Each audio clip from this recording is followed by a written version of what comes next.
I rather not think about that night.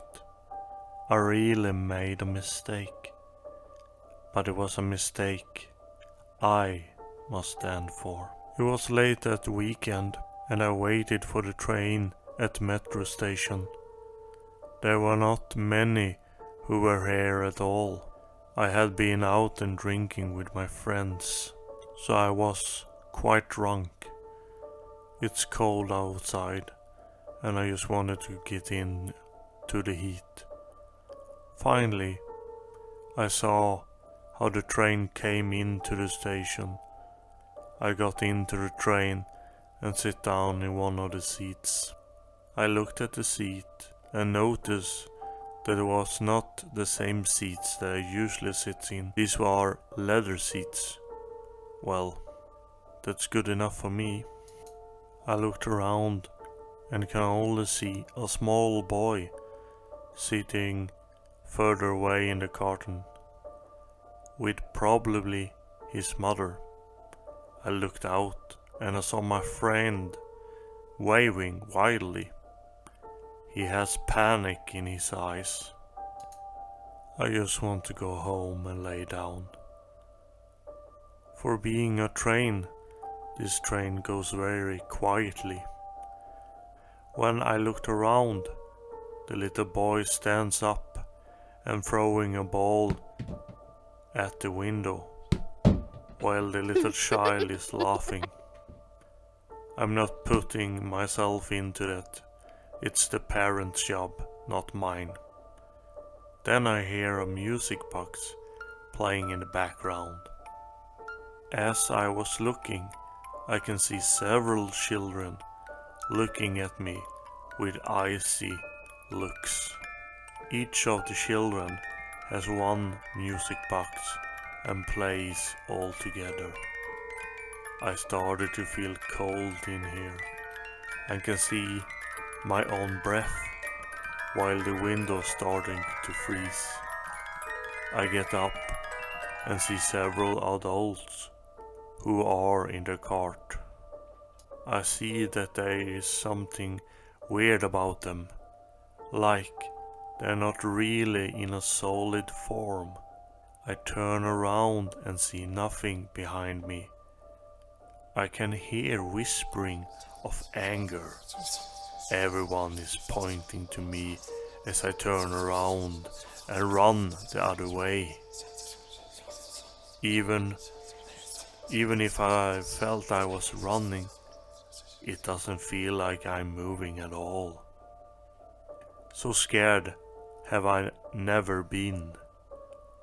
I run so fast that I get into a carrier that has no seat at all.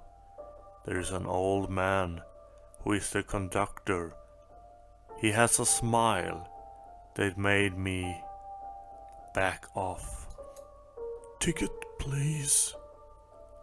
I don't have a ticket. I want off. Then you have been very wrong, my child. You seem more alive than dead. What are you saying? Welcome to the silver train. Silver train? No, it can't be true. I heard about the ghost stories. This must be a joke. I pinched my arm, but it doesn't hurt. I looked at the conductor, whose face was changing as if the skin is melting. His face is more like death himself, with his horrible smile. I ran past him and into the next carrier. When I pulled the emergency brake, the train stopped and the door does not open directly. When the door is open, I feel how I'm getting pushed out onto the platform. I turn around. The doors are closing and I see all the dead looking at me. Meanwhile, when all the carriage passing by. When I see the last cart, my heart nearly stops. That can't be true. I see my own mother. She's looking very sad, and she puts her hands on her face, and I see the conductor standing behind my mother.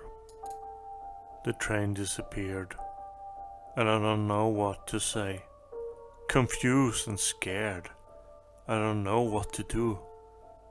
But am I really dead? Where am I?